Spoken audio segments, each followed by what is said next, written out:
Okay, welcome back to the Mars to Saturn video that I'm putting together. This is another Learn With Me, and in the first video, the first part of this video, we brought the XR5 up from Mars, and we brought it over here to this Phobos base, landed it on one of the landing pads, and when we brought the XR5 up from Mars, I didn't have any additional fuel and no additional locks, so it was a very lightly loaded, well, relatively speaking, as light as the XR5 can be. It was a lightly loaded vessel. We still managed to use, what is that, about 47%, I guess, about 46% fuel, a bit more than I would have thought we would use. Nevertheless, I think that was better than the results that we had when I went from Mars to Jupiter, when I had the XR5 heavily loaded with fuel and locks before ever taking off from Mars. So I'm going to complete another section of this journey. So let's go ahead and get started on that. I decided what I'm going to do is, as much as I dislike the idea of loading the vessel down with a lot of fuel, I'm going to basically max out the XR5 for this flight. A couple of reasons for that. Number one, the most important reason is I keep coming up short on fuel. I have not yet successfully brought as much fuel with me as I actually needed. I keep coming up short. And the second reason is that because I'm on Phobos, it's a lighter body, so it won't be difficult to lift off. Alright, let's get started here. I'm going to go to the payload area, and I'm going to have a little bit of noise here for a moment while I open the bay doors.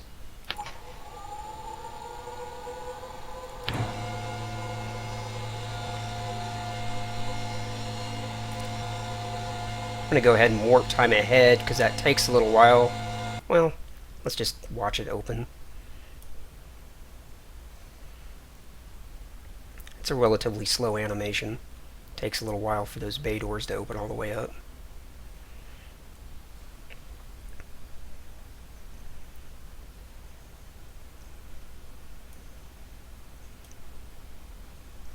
And there they are, basically open. So now I can turn the APU off to get rid of some of that noise. Now, what I'm going to do, I wasn't aware of this until recently. The first few fuel modules that you put in the vessel will actually empty themselves immediately. And the reason for that is they are emptying themselves into the main tank.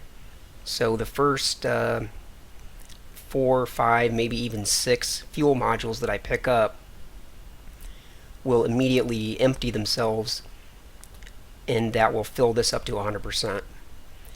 So I will discard the first several modules that I pick up.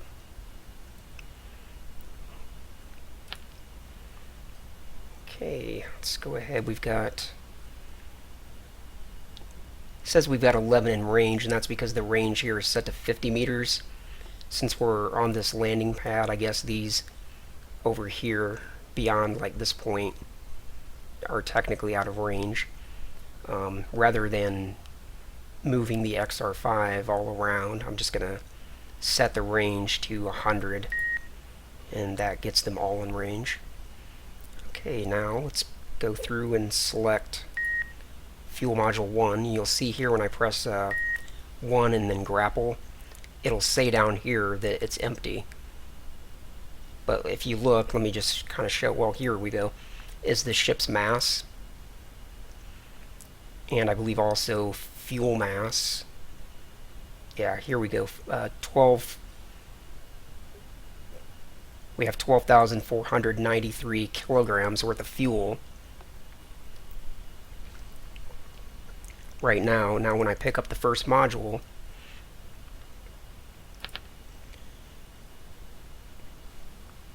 Payload latched in bay. You can see here it's empty, and that was actually confusing to me at first. But we do in fact have, now we have 13,700. I'm actually reading those numbers wrong. 137,397 kilograms of fuel. So we do have more fuel now. And what I can do, I can actually just discard that module. There's really no reason to discard them immediately, but I'll just show you if I deploy it, because it's now empty. Payload deployed. So what that does is it kind of just tosses it off to the side. And then if I look back here, you can see now I'm at 59.5%, whereas I believe it was 53% before, so I got like an extra 6% of fuel. So like I said, the first few that I pick up are going to just empty immediately.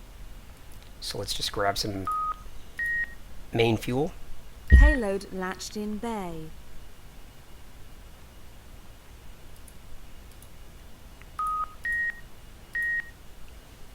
Payload latched in bay. Okay. Payload latched in bay. Payload latched in bay.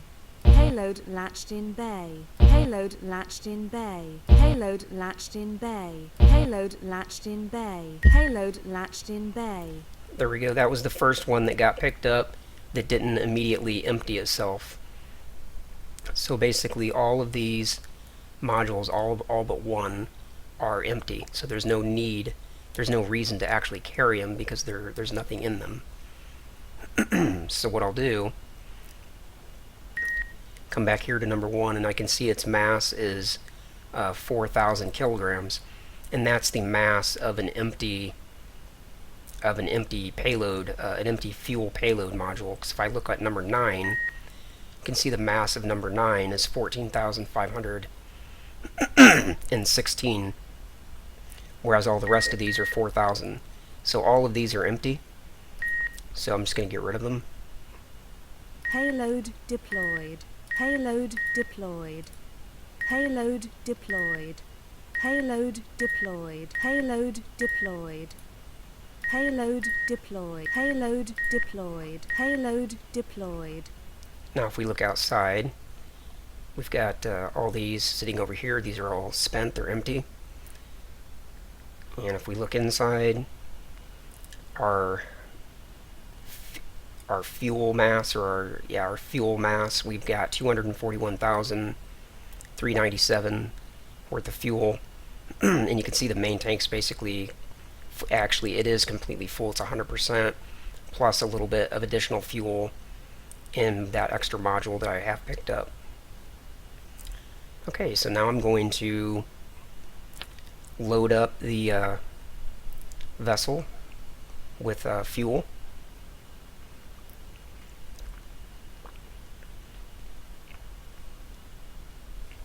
And I think I actually said I was going to Saturn in this mission. That's not true. I'm going to Jupiter. So I apologize for that. I got confused as to which mission I was on.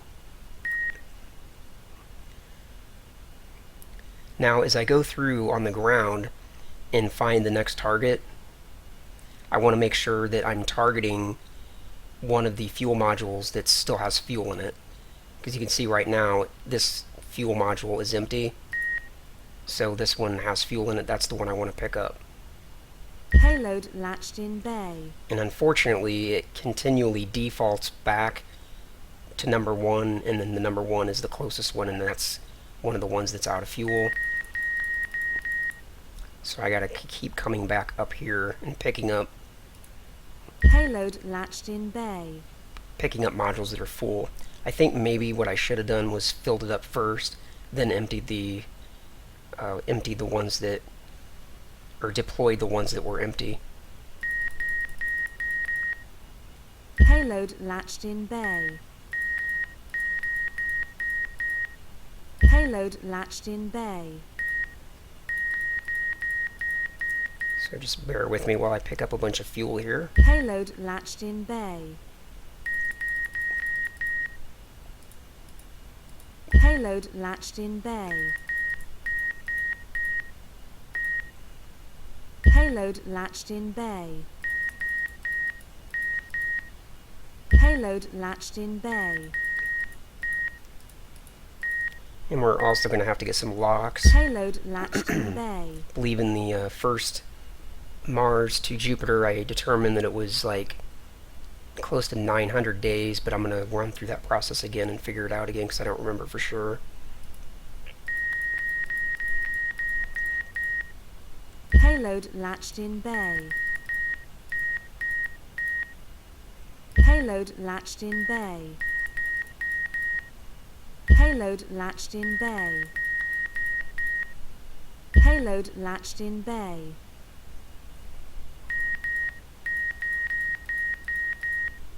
Payload latched in bay. Payload latched in bay. Payload latched in bay. Payload latched in bay. Payload latched in bay. Payload latched in bay. So here we have the whole first layer with fuel.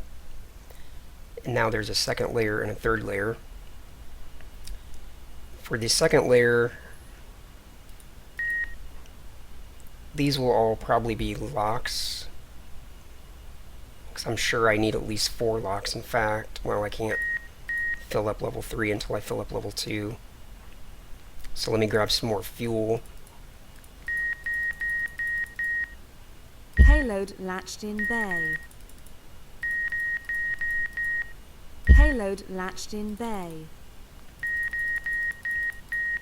Payload latched in bay. In fact, I think I can go backwards even, because now that I think about it, I've got I had these 2 layers of fuel, then 1 layer of locks, then another layer of fuel. So if I go backwards, it'll select that layer of fuel. Be faster. Payload latched in bay. Payload latched in bay. Payload latched in bay. Payload latched in bay. Payload latched in bay. Payload latched in bay. Okay, so we've got the whole first layer covered in fuel. We've got most of the second layer. I'm going to leave these 3 available for the time being until I determine how much locks I need to pick up for sure.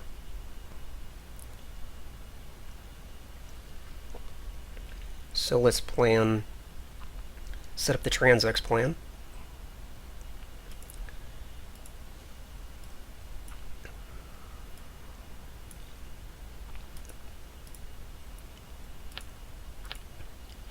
So the usual stuff here, we've got to escape Mars. We need to go forward to the next stage and select our planet, which is going to be Jupiter. And then I'm not going to worry about setting up the moon yet, so we'll just go with this part for now. Press VW to get over to the eject plan. Add in the amount of prograde that's going to be required to get out to the orbit of Jupiter. Do an adjustment. We'll start watching our closest approach, and we'll come forward on this side to view the encounter.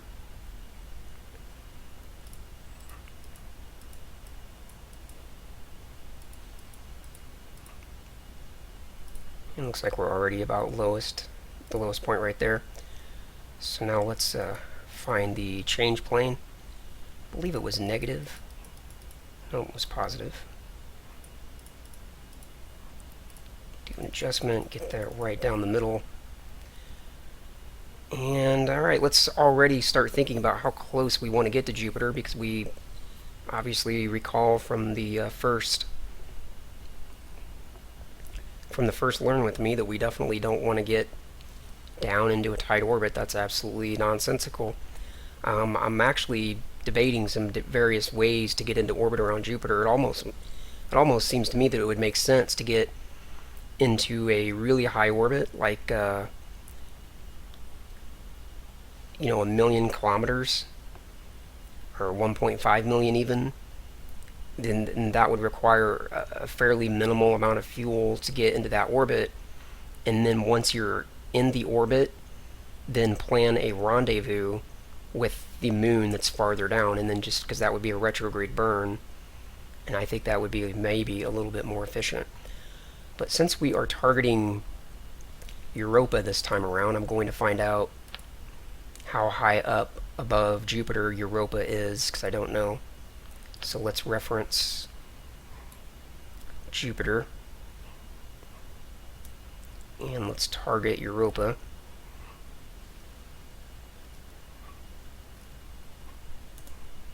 And according to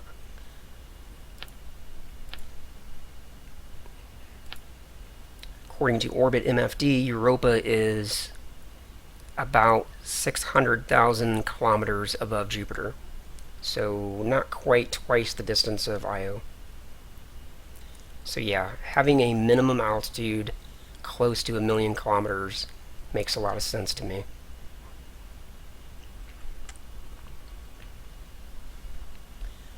Alright, now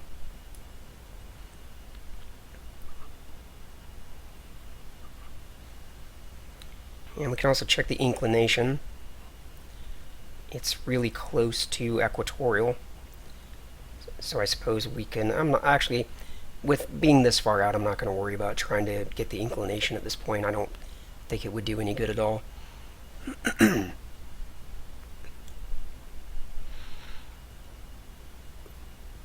Okay, so we are saying that we're going to encounter Jupiter at this date, 57193.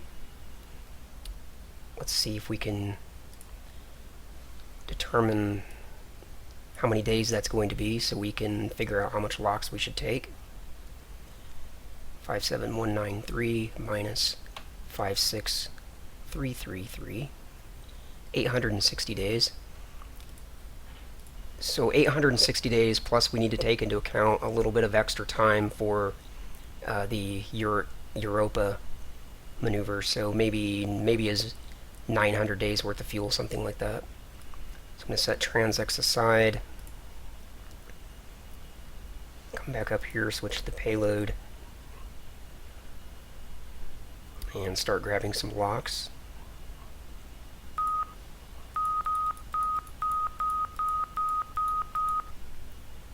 Payload latched in bay.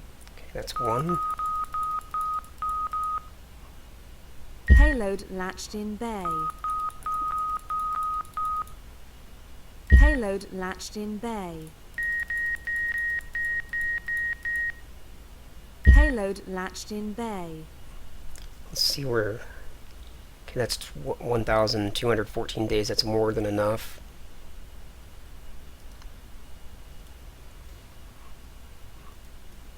In fact, I'm going to see if I deploy it. Payload deployed.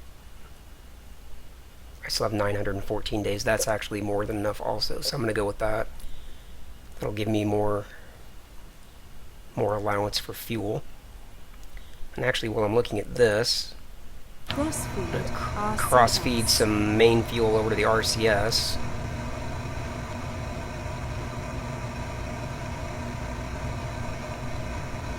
RCS fuel tanks full.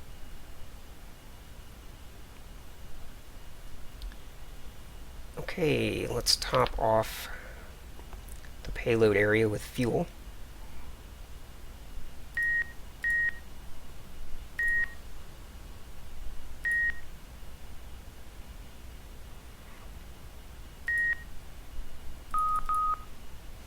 Payload latched in bay. Payload latched in bay. Payload latched in bay. Payload latched in bay.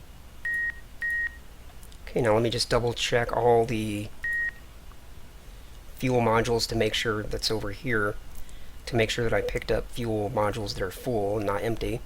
So that one.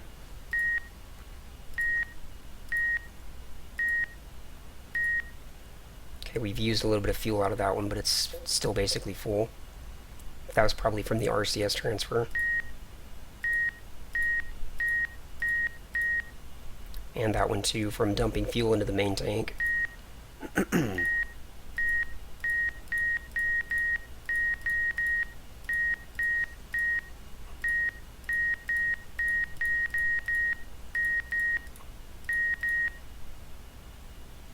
It's locks, okay. Alright, all good. Let's close it up.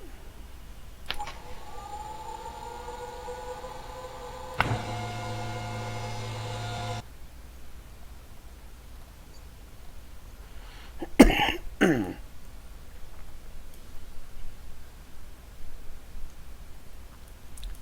like that one got tossed out on the ground.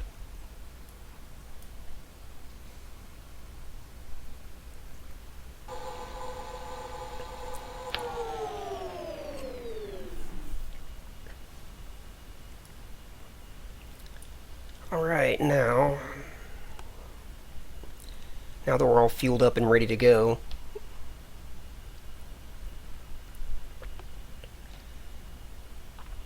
I think actually it would be a good pause point. So I'm just going to make this video the resupply video, and then we'll pick it up in the next part.